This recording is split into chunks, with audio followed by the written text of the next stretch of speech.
Trump कैसे तय कर लेंगे? भाई ट्रंप ने 50% टैरिफ हम पर जोड़ दिया अप्रैल से लेकर अगस्त तक, और अगस्त से लेकर फरवरी तक जड़ा रहा वो टैरिफ हम पर। हमारी टेक्सटाइल इंडस्ट्री बर्बाद होने की कगार पर पहुंच गई। हमें बाकायदा डील के लिए अप्रोच करना पड़ा। आप कह रहे हैं ट्रंप कैसे तय कर देंगे? प्रोफेसर संतोष मेहरोत्रा, सर ये डिप्लोमेसी का मसला है, ये किसी प्रेशर का मसला है, या फिर दरअसल ये स्ट्रैटेजी का भी है कि भाई ये तो हम तय करेंगे ना, ये प्रेरोगेटिव हमारा है? Why we should reply to each and every bullshit of Donald Trump?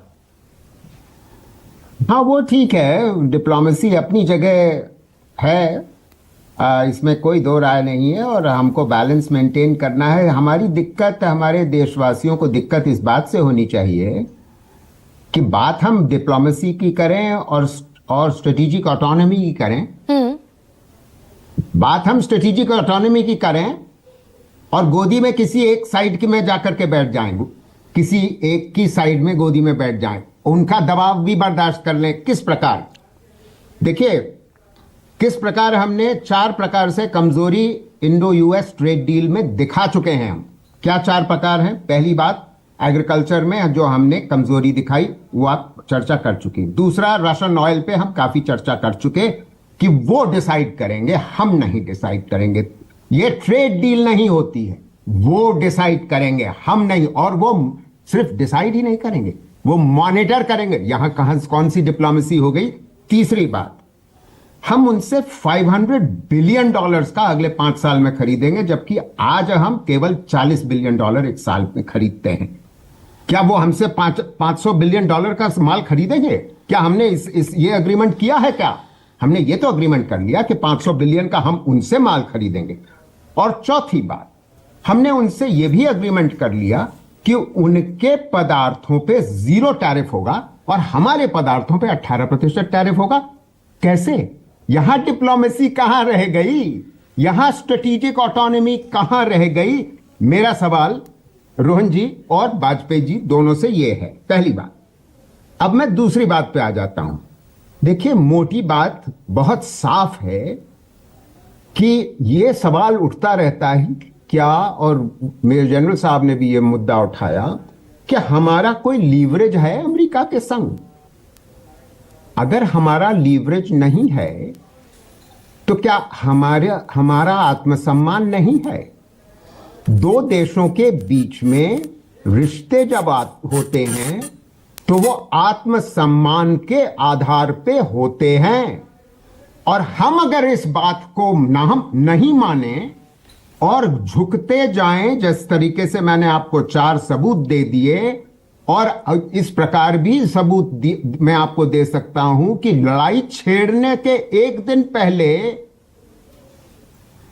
प्रधानमंत्री जी कहां थे, क्यों थे, जबकि उस देश ने जेनोसाइड किया, हमारे मुंह से एक शब्द नहीं निकला। जबकि नहीं, कल विक्रम मिस्री पहुंचे हैं सर एक इसमें एडिशन है।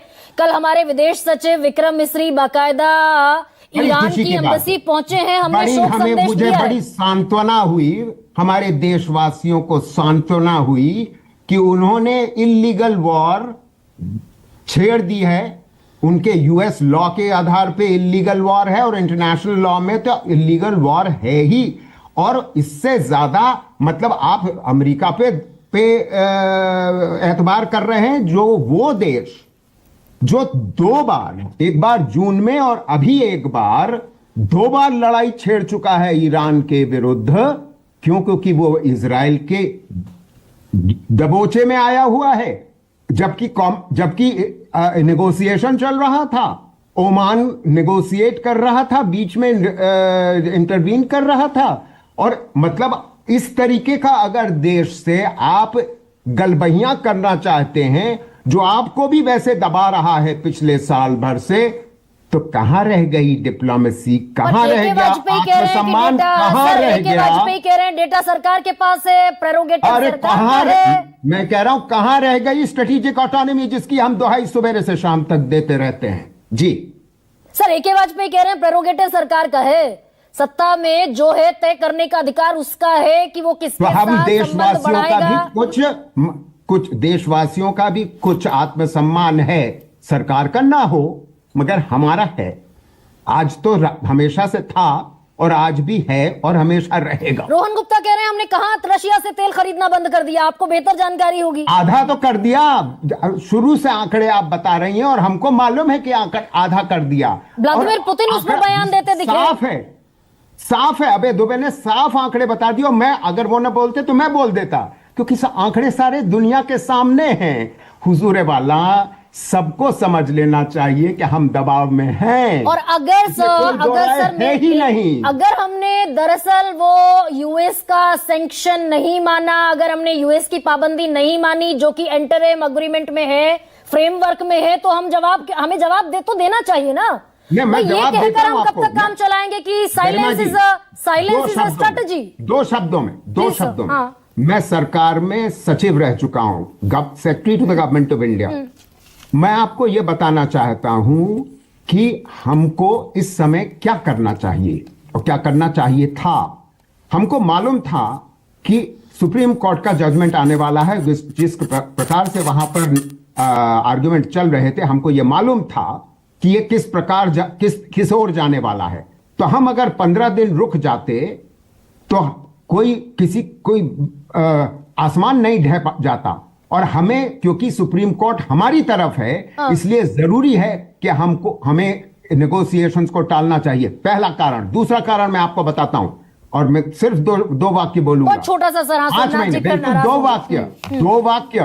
5 महीने में हाउस ऑफ रिप्रेजेंटेटिव्स, सेनेट में इलेक्शन होने वाला है। इनकी स्थिति और कमजोर होने वाली है। हम सुप्रीम कोर्ट और कांग्रेस की इनकी कमजोरी को आगे चलते हुए देखते हुए नहीं, मैं तो सिंपली सर आपसे खड़े रहना पड़ेगा। अपनी पोजीशन को नेगोशिएट करना है, इसको रीनेगोशिएट करना पड़ेगा। अगर मैं सर, एक सेकेंड भाई, वो तो चलिए ए के वाजपेयी बिल्कुल दुरुस्त कह रहे हैं। सुप्रीम कोर्ट ने वो सारी व्यवस्था ट्रंप की हिला दी जिसके चलते वो आग उगलते दिखाई दे रहे थे।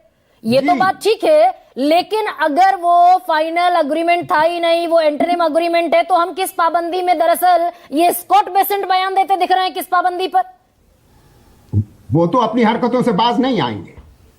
तो we should retaliate or not, we should reply them or not?